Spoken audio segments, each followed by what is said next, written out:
खोनायो बिरल बालाथलाव मथते बालाथलाव बेबादि farming sector interested मानसि फ्राय गैयानो माने बे सासे दं आरो माने सेंग्रा जाखांफुनाय बिफायाबो लोगोसे थाफायो खाथियावनो हेलाय आदाया हेलौ वेलकाम टु इउटुब चेनेल नमस्कार खुलुमबाय गिबि गिबियाव बयनिसिमबो आंनि भिडिअनि गेजेरजों माने गोरबोनि हामलायथिखौ बावहरनाय जाहैबाय नायगिरि नोंथांमोननिसिम माने आं दा मथते 2 नम्बर बालाथलाव दङ माने बिरलनि फार्मिं माने फ्लटआव आं फैनानै दङ माने 2 नम्बर बालाथल दा बेयो सासे प्रग्रेसिभ फार्मार बेहा माने नानि फुख्रि दं दाउनि फार्म दं आरो अमा लोगोसे बेयो माखासे एग्रि आरो हर्टिकालचारेल क्रपफोरखौबो मावो दा बेयो माबोरै मावो फिगारि फार्माव माबायदि लाब दं गैया आंबो दा बेखौ नोंथांमोननो देखायगोन नोंथांमोना भिडिअखौ जोबजासिम नायलांदो माने भिडिअखौ जोबजासे नायोब्लासो भिडिअनि मुल बाथ्राखौ बुजिनो मोनो आरो दानिया नोंथांमोना फारि फारि नायलांदो आं फारि फारि देखायनो सेस्था खालामसै आरो बेनि उनावहाय आं बेजों एसे सोंनाय फिननायबो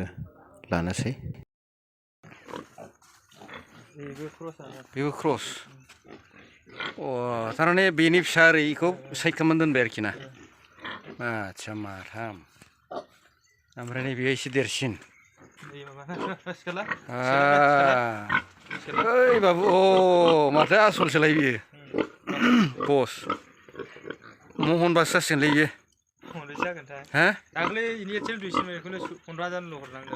दामा गैया होमबाथ' बिनि सिगां 10,000 बिदि फानो देरहांनो दंमोन जोलै होग्रा जाहैबाय बे बसआ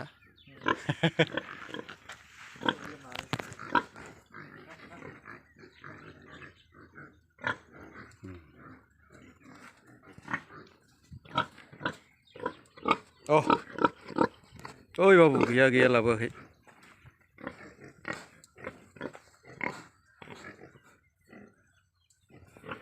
नै बिसोरो फिसा गोजा फोसाबनांसिगौ थालिरबो मोनजायो जाहैबाय बिसोरो थालिरखौनो होनो हागोन र' फिसिनो बिराद मोजां जायो आच्छा मोनसे मोननै मोनथाम मोनब्रै आच्छा बिसोर बहायनो थायो जायगा साफा खालामनाय जाहैबाय आरो बे जाहैबाय दाउ माथो लकेल बादि गोजा लकेलानो नामा आच्छा दाउ बिमा मासे मानै माथाम माब्रै माबा 6था 7था 8था दाउला मानै 8:2 थिगैनो दं दाउलायाथ' गिदिरलै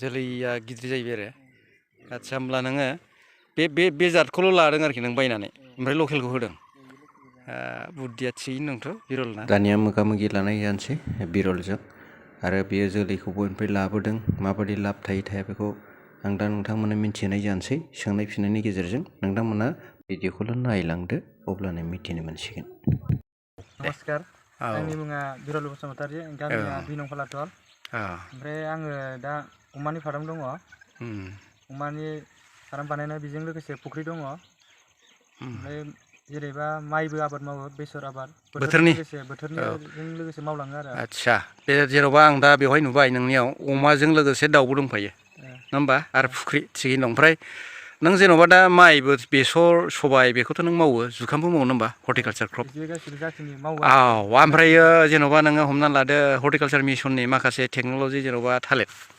थालिरबो दंना थालिरबो एसे मावो थालिरा बिगा बेसे दं थालिरा बिगाबा दङ आच्छा थिगैनो दं दे प्रडाक्टआथ' जागासिनो दं होमबा आच्छा थालिरा मा थालिर फालाय थालिरा मालभग आच्छा जोलैया आच्छा थिगैनो दं दे आं दा बेनि फारसे थांला दा नों माने फिगारि दानि दा जोंनि बिटिआरआवहाय फिगारि मिसनबो दङथ' फिगारि मिसन होनना बुङोब्ला जेन'बा नों बेवहाय प्रडाक्ट खालामबाय जोलै ना होमबा जोलैखौबो फाननो हागोन बेदरखौबो फाननो हागोन बायनानै लांग्रा माखासे पार्टिबो थागोन आरोखि जेन'बा अमानिफ्राय मा प्रसेसिं जायो बेफोर फेक्टरि बेखौ लांगोन आरोखि कन्टेक्ट खालामनायनि उनावहाय दा प्रब्लेमा जाहैबाय मा दा गभमेन्टआ बिजनेसखौ जुदिअ बानायदोंब्लाबो मोनसे आगानखौ सुरनानै आवगायनो हायो बेनो थारमाने मोनसे फ्लु जादों फ्लु बेमार बिराद डेन्जार आफ्रिकायाव बे बेमारा बिराद जागासिनो दं दा जाहाथे बे बायसान्सआव जाया आरो कयथा बुस्थु एसे सिम्पटम माखासे बेदरनिबो जादों लोगोनो थैनाय मानाय माबा माबि बिदि प्रब्लेम दा जाहाथे बेफोरबायदि बुस्थुआ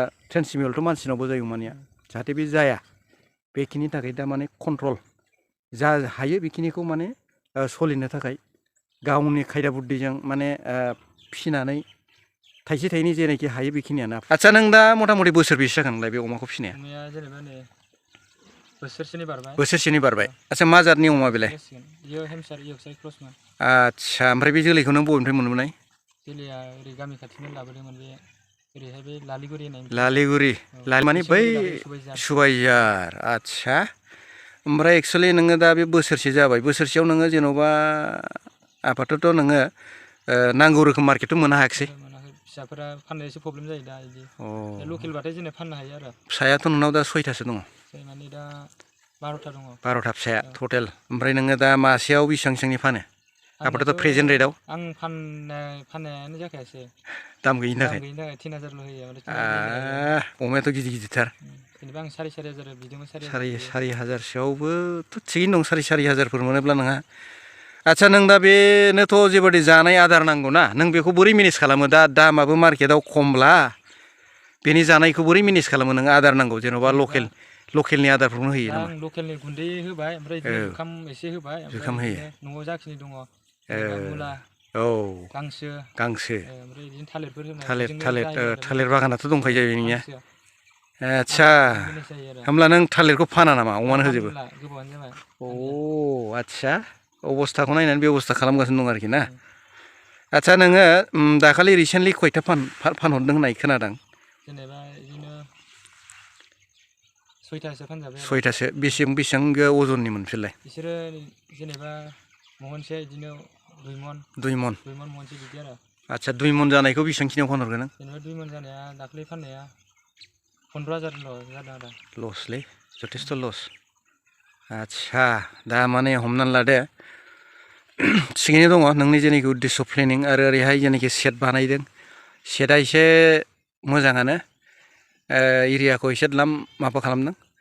बाहाय माने मोनसे, मोननै, मोनथाम, मोनब्रै, मोनबा, 6था, 7था, 8था सेट बानायदों इयो। माने एक्सटेनसन खालामनो हायो आरो। माने भिडिअ'आव नोंथांमोना नुगोन बिमाखौ एक्सट्रा दोनदों आरो जोलै होग्रा बुन्दाबो दङ। ओमफ्राय बेनि प्रडाक्ट फिसाफोरखौबो एक्सट्रा खालामनानै दोनदों। माने बिरलनि जेनाखि खोनायो, बिरल बालाथलाव मथथे बालाथलाव बेबादि फार्मिं सेक्टर इन्टारेस्टेड मानसि फ्राय गैयानो। माने बे सासे दं आरो। माने सेंग्रा जाखांफुनाय, बिफायाबो लोगोसे थाफायो खाथियावनो। हेलाय आदाया, हा? मोजां ना आदा? थिगैनो दं। ओमफ्रायो फुख्रिनि नाफ्रा माबोरै? बेसे गिदिर गिदिर? दा गैलालै, दाख्लै फानबाय? आरो बैहाय मोनसे दंबावो। जाय हक बेनिखौ बेसेबां फाननाय दाखालि?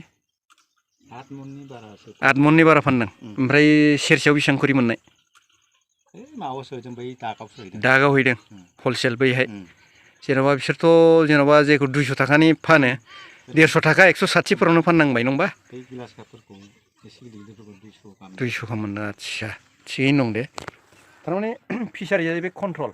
बेनि फार्मिं स्टाइला जाहैबाय मिक्स फार्मिं सिस्टेम, माने मोनसेल' नङा, माने गोबां धरननि दं। जेरै आरो पलट्रिफोरनि लकेल ब्रिड, माने बै गिदिर गिदिर दाउला, आरो ओमफ्रायो जोआ फ्राय 8-10थासो दङ।